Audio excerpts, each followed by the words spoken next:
যে জমিনে মহব্বত থাকবে না ওই জমিনে হামজার কোনো প্রয়োজন নেই বিবি, আমাকে তুমি ছেড়ে দাও। হযরত হামজা রাদিয়াল্লাহু তাআলা আনহু অপবিত্র অবস্থায় হুনাইন যুদ্ধের ময়দানে চলে গেলেন। আল্লাহর নবী সাল্লাল্লাহু আলাইহি ওয়াসাল্লাম রক্তাক্ত হলেন, আল্লাহর নবী রক্তাক্ত হলেন, আল্লাহর নবীর ঝাল শূন্যত হয়ে গেল। আল্লাহর নবীকে সাহাবায়ে কেরাম এমন ভাবে ধরে বড় একটা উঁচু পাহাড়ের মধ্যে বসাইলেন এবং রাসূলের অবস্থা খুবই খারাপ। আল্লাহর নবী সাল্লাল্লাহু আলাইহি ওয়াসাল্লামের সাহাবী হযরত হামজা রাদিয়াল্লাহু তাআলা আনহু তরবারিটা নিয়ে যুদ্ধের ময়দানে চলে গেলেন।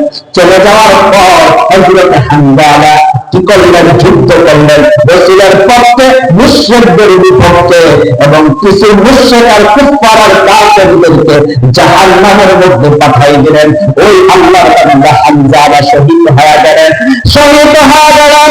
আল্লাহর নবী বললেন, যেই সমস্ত আমার সাহাবীরা, যেই সমস্ত আমার মহব্বতের বান্দারা, আমার আশিকিনরা, আমার জাকিরিনরা যারা যুদ্ধ করে শহীদ হয়েছে, আমার সাহাবীরা যারা শহীদ হয়েছে, ওদেরকে বিনা কুশলে দাফন দিয়ে কবরস্থ করে দাও, ওদেরকে আল্লাহর দিদারের জন্য দ্রুত প্রস্তুতি করে। সুবহানাল্লাহ। এমন সময় একজন মহিলা আসলেন, আসার পর আল্লাহর নবী সাল্লাল্লাহু আলাইহি ওয়াসাল্লামকে বললেন, ইয়া রাসূলুল্লাহ, ইয়া হাবিবাল্লাহ, সকলকে বিনা কুশলে যদি আপনি দাফন করেন, কিন্তু আমার স্বামী হামজাকে বিনা কুশলে দাফন দিলেন কেন নবী? তার কারণ হলো আমার স্বামীর শরীর অপবিত্র ছিল, সে আমার সাথে কবর সংসার করেছে, সে আমার সাথে কবর জীবন করেছে, তার শরীর অপবিত্র। এই অবস্থায় তিনি যুদ্ধের ময়দানে অংশগ্রহণ করেছেন নবী, তাকে পবিত্র অবস্থায় বিচার করাইতে হবে। হামজা রাদিয়াল্লাহু তাআলা আনহু আল্লাহর ফেরেশতারা আসমানে নিয়ে গেলেন।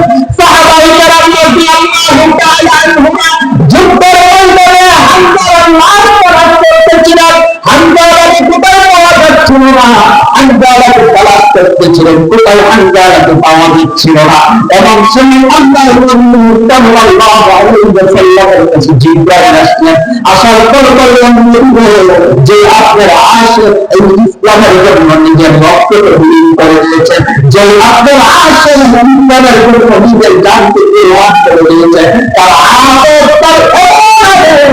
আল্লাহ তাআলা আবেগকে সব করেছেন, তার আবেগ থেকে আল্লাহ তাআলা জান্নাত থেকে ফেরেশতাদেরকে বললেন, আমার ফেরেশতারা আমার হামজা যে আবেগ দেখিয়েছে, নবীর প্রতি যে ভালোবাসা দেখিয়েছে, নবীর প্রতি যে মহব্বত দেখিয়েছে, নবীর প্রতি যে ভালোবাসা দেখিয়েছে, ওই প্রেমের কারণে দুনিয়ার উপরে পানি দিয়ে তাকে দূষণ করানো হবে না, তাকে জান্নাতের পানি দিয়ে দূষণ করানো হবে। সুবহানাল্লাহ।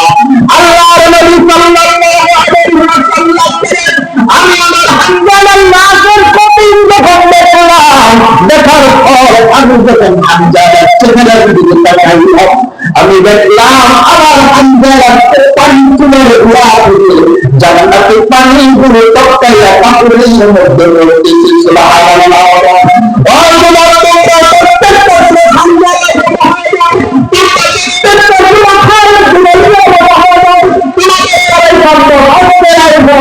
তোমাদের দ্বারা সম্ভব ইসলামের প্রতিষ্ঠিত হওয়ার জন্য, তোমাদের দ্বারা সম্ভব ইনসানের জন্মের মধ্যে আমল করার জন্য, তোমাদের দ্বারা সম্ভব জন্মের মধ্যে কোরআনের আইনকে বাস্তবায়ন করার জন্য।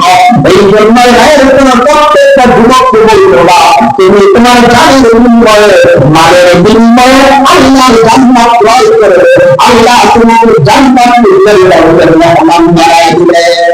সুবহানাল্লাহ। বাশিরুল মিনাল্লাহ ওয়া ফাতহুল কারীম ওয়া বাশিরুল মুমিনিন। আল্লাহ পাক আমাদের সকলকে উত্তরের জন্য কবুল করুন।